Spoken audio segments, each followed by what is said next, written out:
दोस्तों, बच्चा 9 महीने तक अच्छे से विकसित हो उसके लिए ज़रूरी है एमनियोटिक फ्लूइड का सामान्य स्तर तक रहना।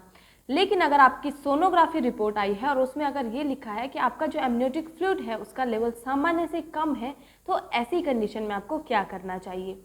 क्योंकि आपके बच्चे का जो डेवलपमेंट है वो सारा का सारा डिपेंड करता है एमनियोटिक फ्लूइड के ऊपर। तो आज के इस वीडियो में हम बात करने वाले हैं कि अगर आपका एमनियोटिक फ्लूइड सामान्य से कम हो जाए तो उससे क्या क्या समस्याएं बच्चे को झेलनी पड़ सकती हैं, और इसके अलावा इसको बढ़ाने के लिए यानी कि एमनियोटिक फ्लूइड का स्तर बढ़ाने के लिए आपको इस दौरान क्या क्या करना चाहिए।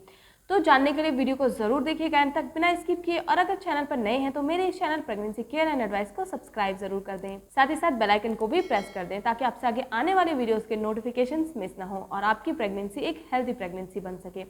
तो चलिए दोस्तों, सबसे पहले जान लेते हैं कि एमनियोटिक फ्लूइड अगर आपके अंदर कम है तो आपको इसके कौन कौन से सिम्टम्स महसूस होंगे। तो सबसे पहला, जब आप यूरिन पास करने जाएंगे तो आपकी यूरिन का जो कलर है वो बहुत डार्क येलो हो जाएगा। तो सामान्यतः जब आपके अंदर पानी की कमी होती है तब भी आपका यूरिन बहुत डार्क येलो कलर का हो जाता है।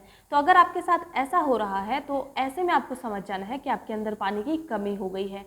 इसके अलावा आपको हेडेक की समस्या रह सकती है, हाथों पैरों में सूजन की समस्या आपको इस दौरान रह सकती है, पेट में आपको मरोड़ भी इसकी वजह से उठ सकती है। तो ये कुछ लक्षण थे जिनसे कि आपको ये पता चल सकता है कि आपके अंदर पानी की कमी हो गई है।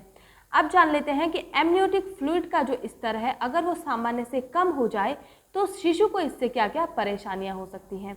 तो आप सबको पता है कि आपके अंदर जो एमनियोटिक फ्लूइड होता है उसकी वजह से आपके शिशु का जो विकास है वो प्रॉपरली हो रहा होता है।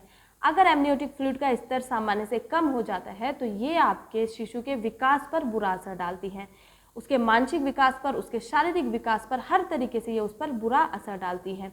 कभी कभी शिशु के जो अंग हैं वो अच्छे से विकसित नहीं हो पाते हैं और कभी कभी तो अंग जुड़ भी जाते हैं इस एमनियोटिक फ्लूइड की कमी के कारण। इसलिए सबसे पहले ये जान लेते हैं कि आमतौर पर इस एमनियोटिक फ्लूइड का जो स्तर है वो कितना रहता है। तो अगर आपके एमनियोटिक फ्लूइड का जो स्तर है वो प्रेगनेंसी के दौरान 500 से लेकर 1000 ml तक है तो ये बिल्कुल सामान्य माना जाता है। लेकिन अगर ये स्तर 500 ml से कम है तो ये एक चिंता का विषय बनता है। वहीं अगर ये स्तर सामान्य से अधिक हो जाता है तभी भी ये काफ़ी चिंता का विषय होता है।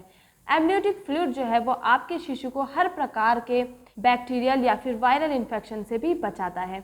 इसलिए आपका एमनियोटिक फ्लूइड का स्तर जो है वो सामान्य होना बहुत ही ज़रूरी होता है। अब जान लेते हैं कि अगर आपकी सोनोग्राफी में एमनियोटिक फ्लूइड का जो स्तर है वो सामान्य से कम है तो ऐसे में आप इमीडिएट ऐसा क्या करें जिससे कि ये स्तर सामान्य हो जाए। तो सबसे पहला, आपको WHO से प्रमाणित ORS लेना है।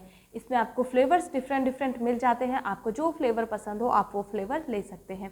अब आपको इसके इंस्ट्रक्शन के अकॉर्डिंग इसको लेना है, यानी कि 1 लीटर में अगर 1 पैकेट मिलाकर पीना है और आपको 24 घंटे के अंदर इसे पीना है तो आप इसे 24 घंटे के अंदर ख़त्म कर लें। पानी आपको यहाँ पर बॉईल करना होता है और उसको ठंडा होने के बाद उसमें ORS मिलाना होता है। तो इसको अगर आप अच्छे से 2 से 4 दिन भी फॉलो कर लेते हैं तो आपका जो एमनियोटिक फ्लूइड का स्तर है वो सामान्य होने के चांसेस कई हद तक बढ़ जाते हैं। इसके अलावा आप जो भी इस दौरान मील लेते हैं यानी कि जो भी आप खाना इस दौरान खाते हैं उसमें आपको तरल पदार्थ भरपूर मात्रा में लेने हैं, यानी कि आपको सूखी चीज़ों का सेवन नहीं करना है। अगर आप सब्जी बना रहे हैं तो उसको आप तरीदार सब्जी बनाइए, साथ ही साथ आप कुछ दाल इसमें ऐड कर सकते हैं। इसके अलावा कोशिश करिए कि खीरा आप ले सकते हैं सैलेड के तौर पर, तरबूज का सेवन आप आजकल बहुत अच्छे से कर सकते हैं और जूस का सेवन तो आपको रेगुलर करना ही करना है। इसके अलावा दोस्तों, प्रोटीन का स्तर आपको इस दौरान बढ़ा देना है, यानी कि अब आपको दूध आपका जो है वो 1 गिलास के बदले 2 गिलास या फिर आप इसे 3 गिलास में भी पी सकते हैं। दही आपको इस दौरान रेगुलर लेनी है और आपको इसके साथ ही साथ नारियल पानी का सेवन अगर आप कर रहे हैं तो उसका स्तर भी आपको बढ़ा देना है।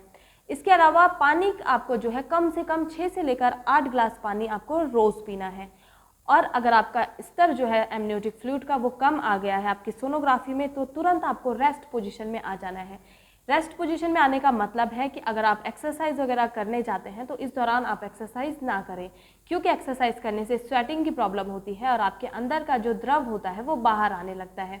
इसलिए कोशिश करें कि आप एक्सरसाइज या फिर बहुत ज़्यादा काम वगैरह इस दौरान ना करें, थोड़ा रेस्ट पोजीशन में आ जाए जिससे कि आपके अंदर का जो फ्लूइड है वो आपके अंदर ही एब्जॉर्ब रहे। इसके अलावा दोस्तों, अगर आप वर्किंग हैं और ऑफिस आपको जाना पड़ता है तो ऐसे में आप अपने साथ पानी की बोतल ज़रूर कैरी करें और टाइम टाइम पर आप पानी पीते रहें। तो दोस्तों, ये थी जानकारी कि एमनियोटिक फ्लूइड का स्तर अगर सामान्य से कम हो जाता है तो उससे शिशु को क्या क्या परेशानियां हो सकती हैं और आप इमीडिएट इस एमनियोटिक फ्लूइड के स्तर को कैसे बढ़ा सकते हैं।